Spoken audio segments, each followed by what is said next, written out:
इस वीडियो में हम लोग 67 बीपीएससी प्रीलिम्स के लिए वेरी इंपॉर्टेंट सेक्शन साइंस, उसका एक सेक्शन हम लोग फिजिक्स को डिस्कस करने वाले हैं। इसके हम लोग क्या करेंगे कि 63rd बीपीएससी से जो है हम लोग इसके जो है प्रीवियस ईयर क्वेश्चन पेपर को एनालाइज करेंगे और इससे ये अंदाज़ा आपको लग जाएगा कि क्वेश्चन कहाँ से पूछे जाते हैं। देखिए, प्रीवियस ईयर क्वेश्चन पेपर जो है ना, वो आपकी तैयारी का एक बहुत ही बड़ा आयाम है। और साइंस में क्या है कि 30 क्वेश्चन आपके पूछे जाते हैं प्रीलिम्स में, बीपीएससी प्रीलिम्स में। और इसमें से ऐसा भी होता है ना कि अधिकतर क्वेश्चन रिपीटेड रहते हैं। तो प्रीवियस ईयर क्वेश्चन पेपर आपको वैसे भी करके जाना चाहिए। जो लोग नहीं करके जाएंगे उनको बहुत बड़ी गलती हो जाएगी, ठीक है। और देखिए, क्वेश्चन कैसे लिंकअप भी रहता है प्रीवियस ईयर क्वेश्चन पेपर से, तो हम लोग इसको अच्छे से डिस्कस करेंगे। और उसके बाद जो है आपको मैं बताऊंगा कि कौन कौन से चैप्टर या कौन कौन से टॉपिक आपको करके जाने चाहिए फिजिक्स के लिए। इसी तरह का सेक्शन हम लोग केमिस्ट्री के लिए और बायोलॉजी के लिए भी लाएंगे, ठीक है। चलिए शुरू करते हैं। तो पहला क्वेश्चन है 63rd बीपीएससी का, जिसमें फिजिक्स में मात्र एक क्वेश्चन पूछा गया था कि दृश्य स्पेक्ट्रम की तरंग दैर्घ्य की सीमा क्या है। जो विजुअल स्पेक्ट्रम है उसकी जो तरंग दैर्घ्य की जो लिमिटेशन है वो कहाँ से कहाँ तक है। और 63rd बीपीएससी और 64th बीपीएससी तक साइंस में जो है वो 20 क्वेश्चन ही पूछे जाते थे। तो विजुअल स्पेक्ट्रम की जो तरंग दैर्घ्य की सीमा, ये लाइट चैप्टर का है, तो लाइट चैप्टर आपको करना है लुसेंट में, ठीक है। चलिए, तरंग दैर्घ्य की सीमा क्या है, तो ये आपको पता होगा इजीली, ये कहीं पर भी दिया हुआ रहता है। बचपन से हम लोग पढ़ते आ रहे हैं, 10 12 सब जगह पढ़े हैं। 3900 से लेकर 7600 एंगस्ट्रम के बीच में होती है। ये जो ए नॉट लिखा हुआ है इसका मतलब होता है एंगस्ट्रम, और इसका मतलब होता है 10⁻⁻10 मीटर। देखिए, एक बात और कि अगर कहीं पर मेरे मान लीजिए कि कहीं पर मैं किसी का आंसर गलत भी दिखा देता हूं, तो आपको उसी को सही नहीं मान लेना है। आपके पास जो भी आपके पास प्रीवियस ईयर क्वेश्चन पेपर का गाइड है ना, वहां से आपको ये वेरीफाई भी कर लेना है। क्योंकि कई बार जो है ना वो मेरा दिमाग से हट जाता है और मैं जो हूँ गलत बोल देता हूँ, लेकिन इसका मतलब ये नहीं कि आपको गलत ही पढ़ के जाना है, ठीक है। तो आप एक बार उसको वेरीफाई भी ज़रूर कर लेंगे अपने अनुसार से। तो आपको लाइट चैप्टर करके जाना है फिजिक्स में। अब है 64th बीपीएससी का क्वेश्चन। पहला क्वेश्चन है एंगस्ट्रम इकाई है। तो पिछली बार क्या पूछा गया था कि तरंग दैर्घ्य जो है कि सीमा कौन सी है, और वहां पर एंगस्ट्रम लिखा हुआ था, ये वाला ए नॉट है। तो यहाँ पर उसी का जस्ट उल्टा पूछा हुआ है कि एंगस्ट्रम बताइए किसकी इकाई है, तरंग दैर्घ्य की है। ऊर्जा की आपको वैसे भी मालूम है, ठीक है, जूल होती है, आवृत्ति की हर्ट्ज होती है, वेग का जो है मीटर प्रति सेकंड होता है। इजी है। अच्छा चलिए, यहाँ पर आवृत्ति की इकाई है ना, तो यहाँ पर फिर से पूछ दिया आवृत्ति को मापा जाता है हर्ट्ज में। इजी। सही कथन चुनिए। लाल प्रकाश का तरंग दैर्घ्य बैंगनी प्रकाश से कम है, लाल प्रकाश का तरंग दैर्घ्य बैंगनी प्रकाश से ज़्यादा है। इसी तरह से कुछ स्टेटमेंट दिए गए, आपको करेक्ट स्टेटमेंट को चुनना है। अब इसमें क्या है कि आपको पता है कि जो ट्रैफिक सिग्नल होती है, वहाँ पर जो सिग्नल होती है, रेलवे में जो सिग्नल होती है, वो हम लोग रेड कलर की रुकने के लिए बनाया जाता है ना, क्योंकि लाल कलर जो दूर से ही दिखता है। लाल कलर दूर से क्यों दिखता है? क्योंकि जो उसका जो लाइट का जो ट्रेवल करने का, तो अपने पथ से जो है वो उसका डिफ्रैक्शन बहुत कम होता है, पथ विक्षेपण जो होता है वो बहुत कम होता है। क्यों होता है? क्योंकि उसकी तरंग दैर्घ्य जो होती है वो बहुत ज़्यादा होती है। तो अब इसका सीधा सा मतलब है, अगर आपने नहीं भी पढ़ा तो ये साइंस में लुसेंट में आपको दिया रहेगा इस तरह से कि डिफ्रैक्शन जो होता है ऑफ लाइट, ठीक है, ये इन्वर्सली प्रोपोर्शनल होता है 1/वेवलेंथ है, ठीक है। तो वेवलेंथ ज़्यादा होगी, डिफ्रैक्शन कम होगा। डिफ्रैक्शन कम होगा इसका मतलब वो ज़्यादा दूर तक स्ट्रेट वे में जो है वो ट्रेवल कर पाएगी। आपको आंसर मिल जाएगा इससे। क्या है भाई कि लाल प्रकाश को ही हम लोग सिग्नल के रूप में यूज़ करते हैं, तो लाल प्रकाश का जो वेवलेंथ होगा वो ज़्यादा होगा, बैंगनी रंग का कम होगा, ठीक है। अगर आपको वैसे भी याद होगा कि 3900 एंगस्ट्रम है और 7600 एंगस्ट्रम है। अब इसमें आप देख लीजिएगा कि 3900 किसका, 7600 किसका, और सभी का बैंड का भी आपको देख लेना चाहिए। हालांकि याद नहीं रहता है, लेकिन ये दो जो लिमिटेशन है वो आपको ज़रूर याद रहता ही है। 40 डिग्री सेंटीग्रेड का मान फ़ारेनहाइट स्केल में क्या है? अब इसके लिए आपको फॉर्मूला पता होना चाहिए। अगर फॉर्मूला पता नहीं है तो ये फॉर्मूला कभी भी, अगर फॉर्मूला पता नहीं है तो ये क्वेश्चन आपको कभी भी सॉल्व नहीं होगा। तो क्या होता है फॉर्मूला? C/5 = F-32/9। अब देखिए C का वैल्यू कितना है, 40 डिग्री है। कई बार हो सकता है F के जगह पे आपको वैल्यू पुट करना पड़ेगा, तो ये मैथमेटिक्स को सॉल्व करना भी आपको आना चाहिए। 5 से 40 कट गया 8 बार में, और 9 8 72 और प्लस 32 यानी 104 डिग्री फ़ारेनहाइट। ईजी था। तो शक्ति की इकाई वॉट। तो यहाँ पर आप देख रहे हैं कि ऊपर से नीचे तक जो है ना, ये जो है ये भी आपका यूनिट है, ये भी आपका यूनिट है। उसके बाद जो ये भी आप एक तरह से यूनिट में रख सकते हैं 40 डिग्री सेंटीग्रेड वाला, और ये भी आपका यूनिट है, ठीक है। उसके बाद जो है 3 क्वेश्चन आपको यूनिट से मिल गए। उसके बाद है विद्युत मोटर में, ये तो मतलब आसानी से आप बना सकते हैं कि भाई खेत में जो है आप पानी चढ़ाने के लिए, बोरिंग में भी जो पानी चढ़ाने के लिए हम लोग मोटर का यूज़ करते हैं, तो मोटर क्या करता है, हम लोग उसमें बिजली देते हैं तो वो जो है हम लोग को पानी निकाल के दे देता है। तो पानी निकाल के दिया तो मैकेनिकल वर्क हुआ, और ये जो हुआ हम लोग बिजली दिए मतलब इलेक्ट्रिकल वर्क हुआ। तो यानी कि बिजली यानी कि विद्युत ऊर्जा को जो है या यांत्रिक ऊर्जा में बदलता है, विद्युत ऊर्जा को यांत्रिक ऊर्जा में बदलता है। विद्युत मोटर का यही काम है। यूनिट सेक्शन से काफ़ी ज़्यादा क्वेश्चन पूछे जा रहे हैं, साथ ही जो उपकरण होते हैं किसी डिवाइस को, किसी क्वांटिटी को मापने के लिए, उसके लिए उससे भी क्वेश्चन यहाँ पर आ रहे हैं, है ना। तो ये आपको यूनिट सेक्शन को अच्छे से करना है। डिवाइसेस को जो मापने के उपकरण होते हैं, जो क्वांटिटी को मापने के उपकरण होते हैं, उसको भी आपको पढ़ के जाना चाहिए। उसके बाद विद्युत धारा निम्न में से किस उपकरण, फिर से उपकरण से पूछ दिया विद्युत धारा, तो इसका आपको अच्छा से पता है कि विद्युत धारा मतलब इलेक्ट्रिक करंट, और ये होता है एमीटर, ठीक है। ग्रीन हाउस गैसों में मुख्य घटक क्या होता है, ये क्वेश्चन थोड़ा सा ट्रिकी था। कई लोग जो है वो कार्बन डाइऑक्साइड मारेंगे और वो टिक करके अगले बार निकल जाएंगे, लेकिन ऐसा नहीं करना है। साइंस में मैं आपको बता दूं कि आपको हर एक ऑप्शंस को आपको ज़रूर देखना है। साइंस में, करेंट अफेयर में, ठीक है, इन सब में आपको हर एक ऑप्शन को देखना है। ऐसा नहीं कि एक ऑप्शन देख लिया और निकल गए। स्कीम वाले जहां पर क्वेश्चन आएंगे वहां पर आपको ई ऑप्शन को ध्यान में रख के बनाना है। बल्कि मैं तो कहूँगा कि आप जो है हर एक सेक्शन को आप जो है अगर सॉल्व करते हैं तो वहाँ पर हर एक बार आप ई को आप मान के चलिएगा, ठीक है, कि ई को भी हमको ध्यान में रखना है। तो ये जैसा क्वेश्चन था कि ग्रीन हाउस गैस में मुख्य घटक होता है, आपको पता है कार्बन डाइऑक्साइड होता है, जी बिल्कुल होता है। मीथेन होता है, हाँ ये भी होता है। नाइट्रोजन ये भी होता है, ओजोन भी होता है, और एक और होता है जल वाष्प भी होता है। तो गैस पूछ रहा है ना, एक तो होगा नहीं, तो इसलिए मुख्य घटक जो है इसमें कार्बन डाइऑक्साइड, मीथेन ये होते हैं जनरली। तो आप इसमें ई मार सकते थे।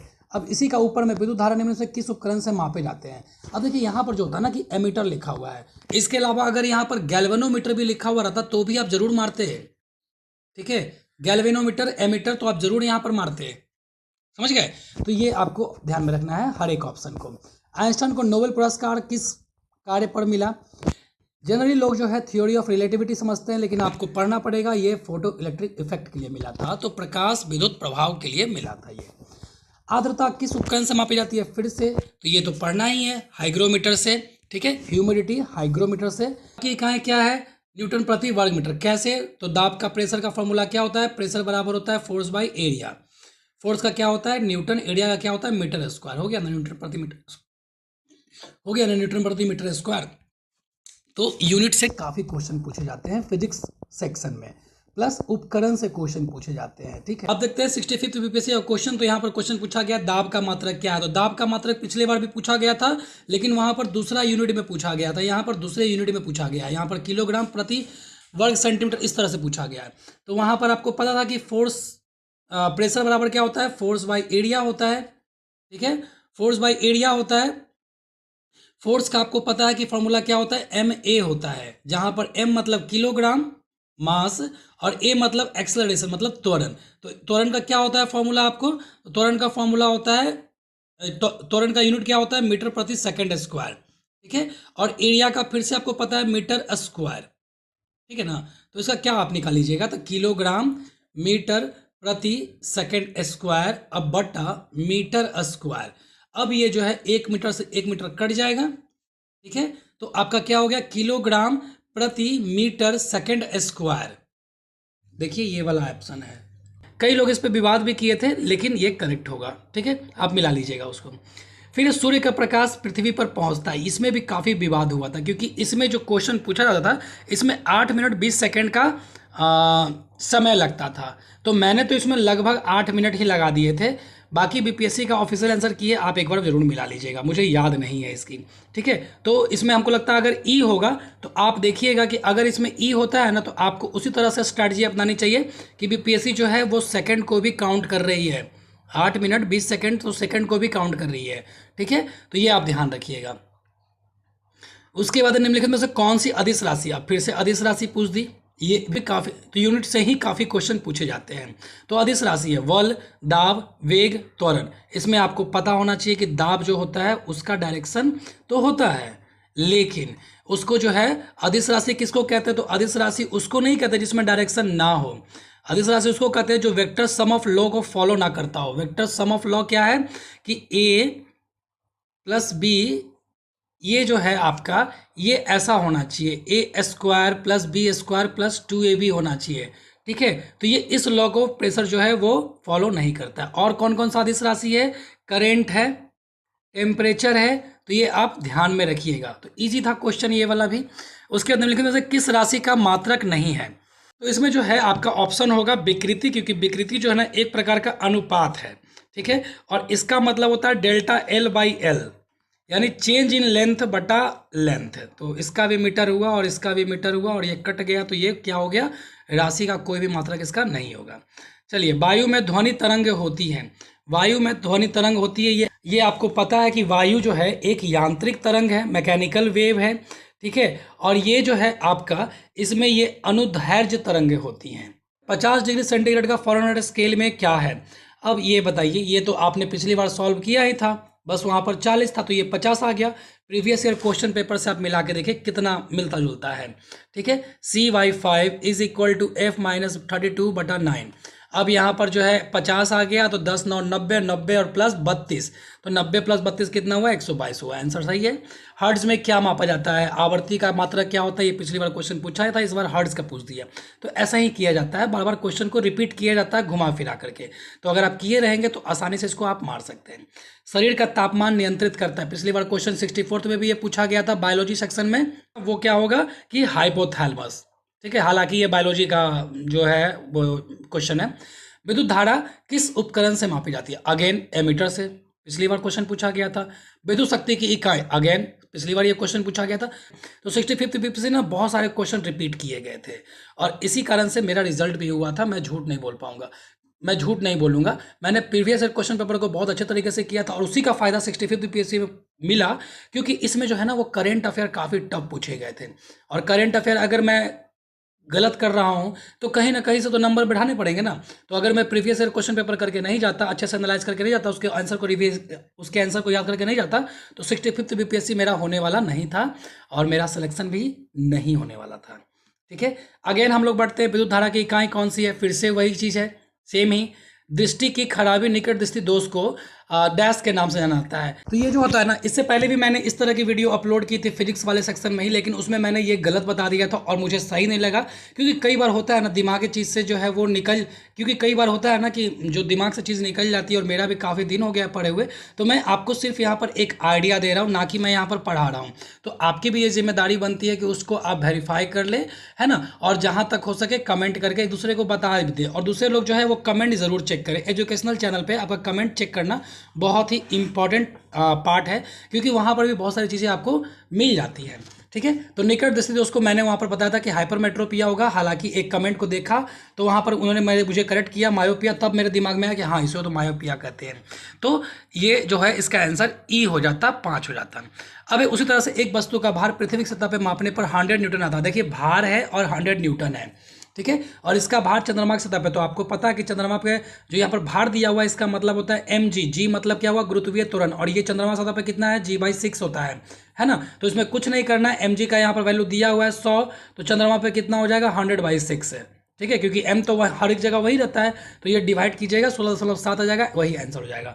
अब इसमें ये पूछता है कि किसी वस्तु का भार जो है ना वो 10 kg है और चंद्रमा पे कितना होता है, तो चंद्रमा पे भी 10 kg ही होता है, ये चेंज नहीं करेगा कभी भी। ठीक है, अब ये पूछता है कि 10 न्यूटन तो चंद्रमा पे कितना होता है, तो 10/6 न्यूटन होता है, जैसा कि यहाँ पर पूछा गया है। तो ये भी ध्यान रखना है आपको। एलईडी के संदर्भ में कौन सा कथन गलत है, अब देखिए गलत पूछ रहा है यहाँ पर। तो एलईडी मतलब होता है लाइट इमिटिंग डायोड, जो आपने देखा होगा अक्सर कि जो बिजली का बोर्ड होता है उसमें एक सिग्नल होता है, वो एलईडी होता है। ठीक है, टीवी में भी एलईडी होता है।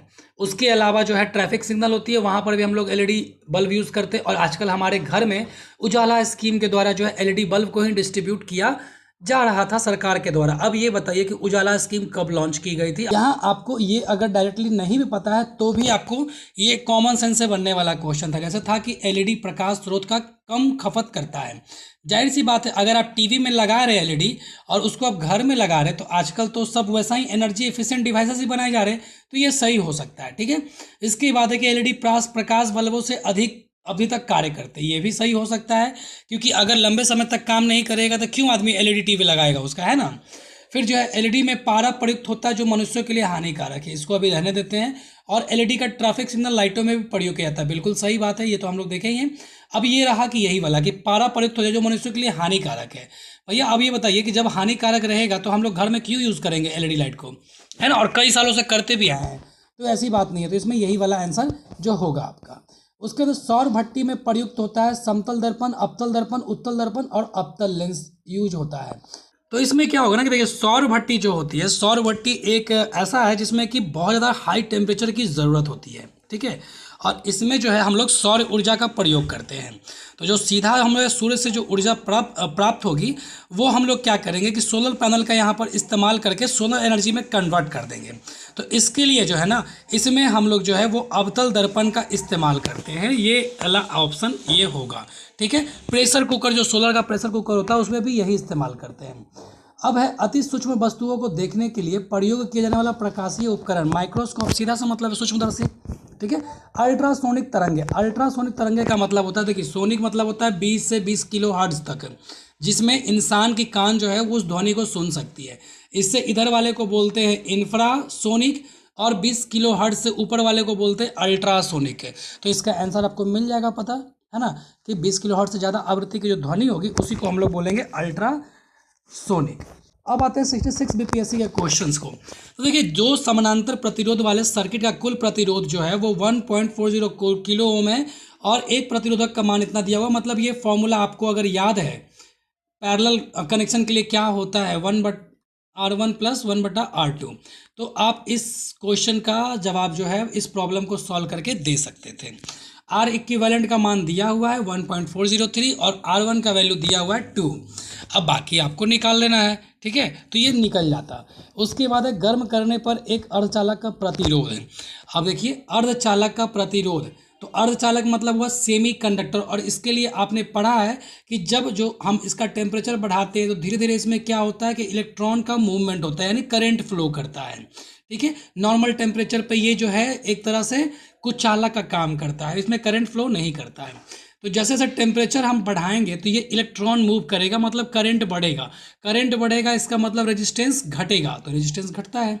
उसके बाद है फैराडे स्थिरांक, इलेक्ट्रॉन की मात्रा पर निर्भर करता है, इलेक्ट्रोलाइट में पारित विद्युत धारा पर निर्भर करता है, और विलायक के आयतन पर निर्भर करता है जिसमें इलेक्ट्रोलाइट घोला गया हो, और सार्वभौमिक स्थिरांक हो। देखिए इसका आंसर जो था वो जब मैंने मारा था तो वो मुझे पता नहीं था, लेकिन इसका आंसर जो होगा वो ऑप्शन 5 होगा, क्योंकि ये सार्वभौमिक स्थिरांक भी है और विलायक के आयतन पर निर्भर करता है, इसमें इलेक्ट्रॉन लाइट घोला जाता है। इसका यूनिट देखने से हमको पता चल जाएगा, ठीक है। यहाँ पर देख लीजिए ये जो इसका यूनिट है ये आप देख रहे हैं, यहाँ पर नंबर ऑफ मोल भी यहाँ पर आता है, तो इस पर भी डिपेंड करता है ये चीज़। नेक्स्ट है प्रकाश वर्ष किसकी इकाई है, फेमस क्वेश्चन है, और ये लूसेंट के पहले पेज पर, ये क्राउन पब्लिकेशन जीके के जो है पहले पेज पर ये मिल जाएगा। ये जो है दूरी का मात्रक है और कई बार ये क्वेश्चन पूछा गया है, ठीक है। नेक्स्ट जो है जब प्रकाश एक माध्यम से दूसरे में जाता है तो उनमें से कौन सी नहीं बदलता है, नहीं बदलती है, तो वेग बदलेगा, तरंग दैर्घ्य बदलेगा, अपवर्तनांक भी बदलेगा, लेकिन फ्रीक्वेंसी नहीं चेंज करती है, ठीक है। फिर विद्युत चुंबकीय तरंग का वेग होता है, विद्युत चुंबकीय तरंग मतलब लाइट की स्पीड से ट्रेवल करती है, और लाइट का स्पीड कितना होता है 3 × 10⁸ मीटर प्रति सेकंड होता है।